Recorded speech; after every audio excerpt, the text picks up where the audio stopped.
ఈ బంధం రేవంత్ రెడ్డి గారిది హరీష్ రావు గారిది అప్పటి నుంచి కొనసాగుతుంది, కొత్త బంధం ఏం కాదు ఇది. నేను కేసీఆర్ గారిని పెద్దల్ని రిక్వెస్ట్ చేసేది ఒకటే, ఈయన చేస్తున్న నక్కజిత్తుల్ని దయచేసి గమనించండి. ఇవాళ నేను బయట పోతా కావచ్చు, నాదేముంది, ఉద్యమంలోకి వెళ్ళి వచ్చినా మళ్ళీ ఉద్యమంలోకే పోతా, నాకు భయం ఏముంటుంది, నాకు ఎన్నడూ పదవుల మీద ఆశ లేదు.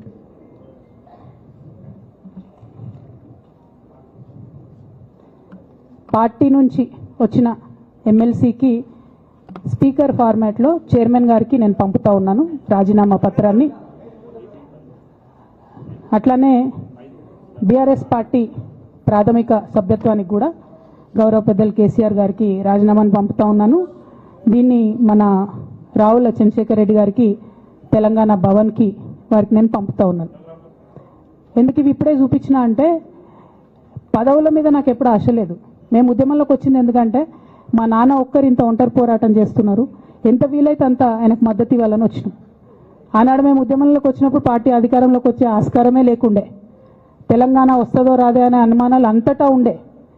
మేము ఉద్యమంలో కొట్లాటలో లాఠీ దెబ్బలు తినడం కోసం, జైల్లోకి పోవడం కోసం ఆనాడు వచ్చినాం ఉద్యమంలోకి. అధికారంలోకి వస్తామనుకొని రాలే. రామన్నైనా నేనైనా కేవలం నాన్న కోసమే వచ్చినాం ఉద్యమంలోకి.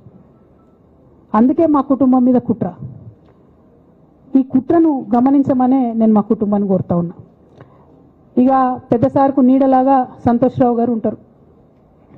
ఇక సంతోష్ రావు గారి గురించి 2 నిమిషాలు చెప్తా, అంత పెద్ద సీనున్న మనిషి కాదు కానీ చెప్పాలి. ఎందుకంటే కూరల ఉప్పు ఎట్లుంటుంది ఈయన అట్లా అన్నట్టు, ప్రతి దాంట్లో చెడగొట్టడానికి కొంచెం ఉండాలి కదా అట్లాంటి వాడు. కాబట్టి చెప్పక తప్పదు ఈయన గురించి. చెప్పులో రాయి చెవులో జోరిగా అంటాం కదా, అట్లాంటి టైపు. కాబట్టి ఖచ్చితంగా చెప్పాలి. విషయం ఏంటంటే ఈయన ధనదాహం ఎట్లాంటిదంటే సంతోష్ రావు గారిది, రామన్న కాన్స్టిట్యున్సీ, కేటీఆర్ అన్న కాన్స్టిట్యున్సీ నేరెళ్లలో ఇసుకల